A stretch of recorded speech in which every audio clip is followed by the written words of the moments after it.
Hello! Happy Friday! I hope you're all doing well. I hope you're all safe and healthy. I'm excited to read you the next book in our Miss Nelson collection.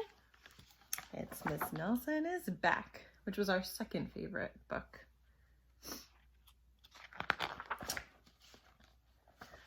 One Friday, Miss Nelson told her class that she was going to have her tonsils out. "I'll be away next week," she said, "and I expect you to behave." "Yes, Miss Nelson," said the kids in room 207. But at recess, it was another story. "Wow," said the kids. "While Miss Nelson is away, we can really act up." "Not so fast," said a big kid from 309. "Haven't you heard of Viola Swamp?" "Who?" said Miss Nelson's kids. "Miss Swamp is the meanest substitute in the whole world," said the big kid. "Nobody acts up when she's around." "Oh," said Miss Nelson's kids. "She's a real witch," said the big kid. "Oh," said Miss Nelson's kids. "I'll just bet you get the swamp," said the big kid. On Monday morning, Miss Nelson's kids were all in their seats. They were very nervous. Some of them had not slept well all weekend. "If we get the swamp, I'll just die," said the kid. They heard footsteps in the hall. Slowly the knob turned, and the door opened. Oh, it was Mr. Blansworth, the principal. "I shall personally take over this class," he said. Miss Nelson's kids were so relieved. But they soon learned that Mr. Blansworth was not a lot of fun. All morning, Mr. Blansworth tried to amuse the class with his corny card tricks. "Oh, brother," said the class. That afternoon, Mr. Blansworth showed the class his favorite shadow pictures. "This is kid stuff," said the class. The next day, Mr. Blansworth demonstrated his favorite bird calls. They were not a success.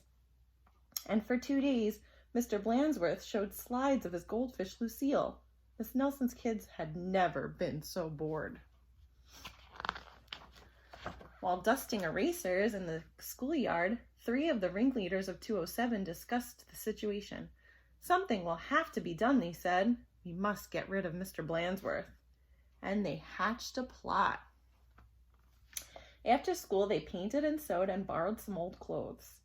And they practiced some very difficult stunt work in the backyard. The next day, they weren't in class. "Well, that's too bad," said Mr. Blansworth. "They'll miss all the excitement."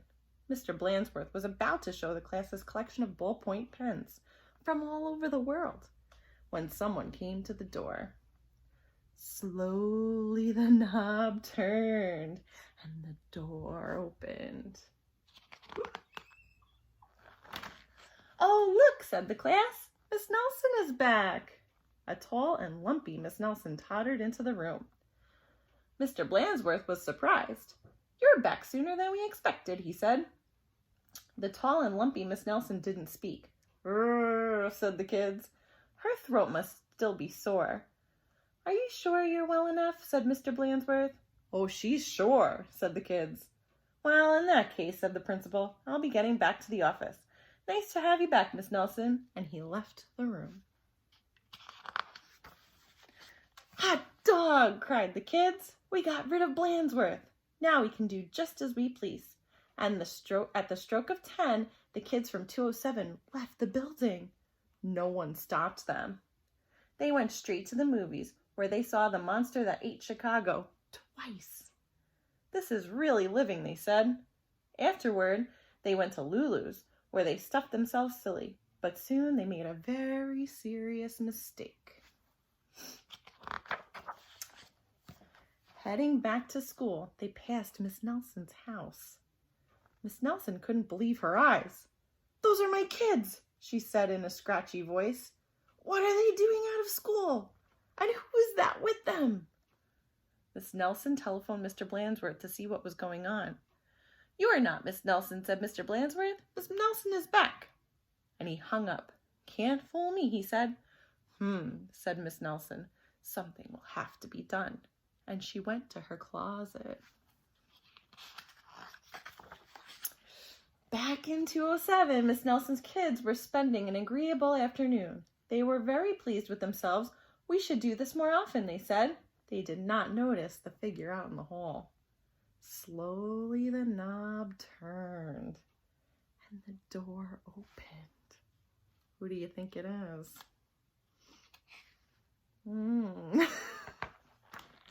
"My name is Viola Swamp," said the lady in a scratchy voice. "Yipes!" cried the kids. "The swamp!" "That's right," said Miss Swamp. "And I'm here to whip this class into shape. Get back to those desks on the double." The class did as they were told. The big kid from 309 was certainly right. Miss Swamp was a real witch. She knew how to get results. The class did a whole week's work in no time. "We shouldn't have gotten rid of Mr. Blansworth," they said. "Pipe down," said the Swamp. Or just then something under a desk attracted her attention. It was a mask. "Aha!" said Miss Swamp. "So that's your little game." And she tried on the mask just as Mr. Blansworth stepped into the room. "Miss Nelson," said Mr. Blansworth, "I am of the opinion that someone has been impersonating you." "Uh-oh," whispered the kids. "You don't say," said Miss Swamp.